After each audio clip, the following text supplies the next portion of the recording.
Good morning, friends. Thank you so much for participating in our Bible study this morning. I'm Pastor Tim, and we're going to be talking a little bit about the Gospel of according to St. Mark. Um, Gospel of St. Mark seems to be one of the primary driving forces of the lectionary during this season as we lead up to Lent and into this year in the Bible for the lectionary. And begin with a thought from a recent Wall Street Journal article. They talked about our desire to connect with nostalgia, why we think that it is so important and so enriching in our lives.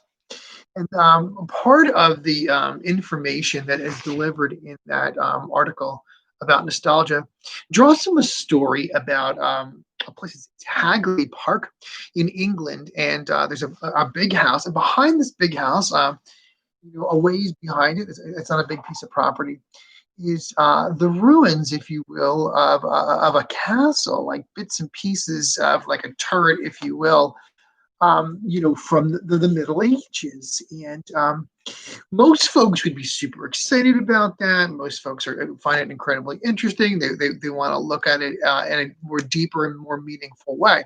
However, the reality is it is not an actual castle. It is simply a facade that was put in, I think, in the 18th century, 2 centuries at least later. That simply was erected to give people a sense of connection, a sense of historic gravity, if you will, gravitas, if you will, for the location, a grounding in a time and an era and an emotional experience that was valued by the people who originally purchased the house and sold the house and continued to live in the home. The sense that, where they are standing, where they find their feet, where they find their life, rooted in some bygone era, seems to have incredible value to us. Psychologically, it allows us to make us feel as if we're safer if we're in a space that holds nostalgia. We are more hopeful about when we look and focus on nostalgia. There is comfort, if you will, in nostalgia. I bring this all up because today's gospel reading from the Gospel of St. Mark begins in chapter 2 of Mark, and is verses 18 to 22. And it begins this way. The disciples of John and of the Pharisees were accustomed to fast. All right. So we know fasting is not eating, right? And there's a focus that you're supposed to draw your attention from the hunger that you have in your stomach or in your body, and have that be focused on a hunger for God. It is a mechanism for focus, and it is a traditional mechanism for focus that is not only used was not only used in Judaism, it's used in Christianity, but in all of the world's religions have times of fasting, times of putting aside the distractions and the pleasures and the comfort of that moment to be focused on God. Okay. And so the people came to Jesus and objected, right? So these are people that were concerned about Jesus's teaching and the behaviors of his clergy folks, or his followers, or his disciples, his apostles. So it's interesting that instead of being focused on on themselves and on their individual lives, they are incredibly focused on the lives of Jesus and his followers. This always concerns me, and I think it's important to always point that out, because we are called to have this one-on-one relationship with God, and to hear God's call upon our lives and upon our hearts, to live them out in connection and communion with others. Right. And so when we focus our attention on others, and it is not an attention that's focused on the channel, if you will, of God's holy love, there's always the danger of going on in the wrong direction. And I think that that's important to keep in mind, because we have lots and lots of thoughts that cross our mind on a daily basis. Um, uh, People who are involved in meditation will tell you that to really meditate well is to pause and be an observer of your thoughts. So it's as if you were sitting on the lawn or something, or on the sidewalk, and there's a street, and you watch the cars go by as if they are your thoughts in meditation, and to look at them and to recognize that you are not your thoughts, that these things go by. And then by looking at them in an objective manner, it invites us to think about and pray about or meditate about why that thought is coming down the road. And I want you to keep some of these thoughts, some of these ideas in mind as we kind of go further along in our study of this today, our Bible study about the Gospel of St. Mark in chapter 2. So the Pharisees, why do the disciples of John and the disciples of the Pharisees fast, but your disciples do not?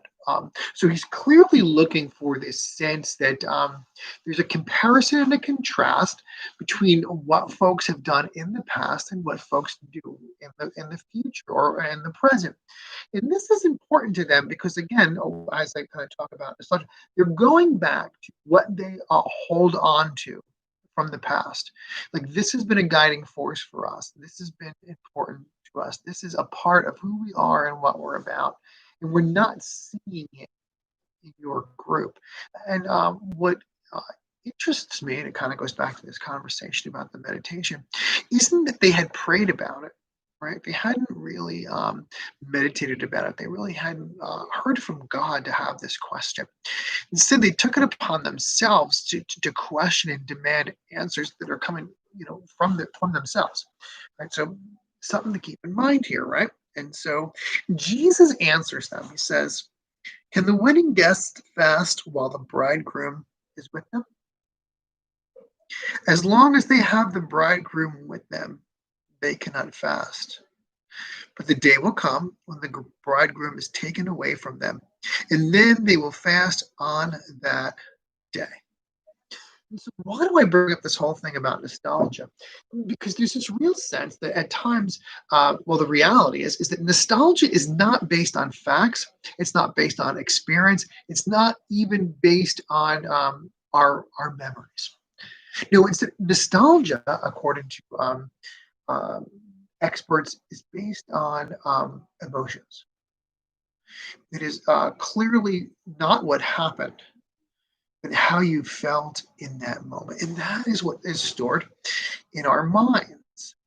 And so Jesus is challenging what they're talking about as saying you're fasting because of a tradition, but you've lost the thread by which it's all about. This is all an emotion. You're doing this strictly because you've been told to do it over and over again, and the reality is that you've lost what value it has. So if you were fasting and you were present to the fasting. It wasn't a sense of nostalgia, but a sense of the now. You would be aware that that fasting had value in what you believed. The fasting had value about what's in your heart. The fasting had value about what you're called to do in communion, in community, in life with God and one another. And this is really very important because oftentimes we get lost in nostalgia and we want to go back to what we think is a kinder, gentler time. And the facts don't bear that out. And as a matter of fact, the facts hardly ever bear that out. But how you felt mattered, and who was maybe there mattered, and what that was going on in your life mattered so very much. I recall when at the bicentennial of the United States of America, with great nostalgia. Um, uh, what the actual parades were, what really went on, all that kind of stuff was not relevant. I think what's relevant was it was a time when I was a child where things seemed good. Things were safe. I was small. I had this sense that people were looking out for me. So it really wasn't about anything that happened in July of 1976. It was about how I feel about that experience. in July of 1976. And so this is important to kind of think about and to kind of put into perspective for us because Jesus is saying that we're not called to live lives of nostalgia. He said we're called to live lives of the present moment, to have a new and healthy and ever growing experience with God. And in having that new and growing experience with God, that when we actually fast, it is based on something that we're experiencing in the present moment.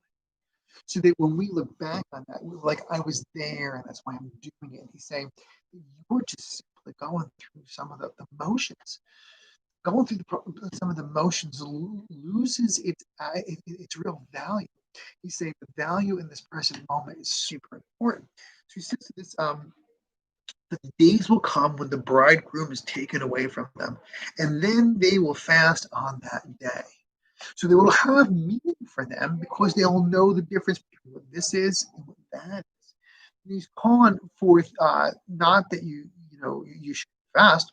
He's saying you have to understand what you're fasting for and what you're doing things for. If you're doing things simply out of nostalgia and not out of real meaning, you have lost the purpose, and the fruit of that will not be what you want it to be. It'll simply be, an exercise in futility. And he continues on. He says, "No one sews a piece of unshrunken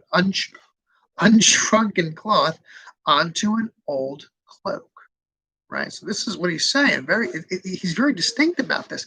Because if you're trying to act like what you're doing now is something new, and you're really trying to sew it to something old, and do you not see that you are not having the right experience? Because if you were having the right experience, you wouldn't care what my disciples, you wouldn't care what my apostles are doing.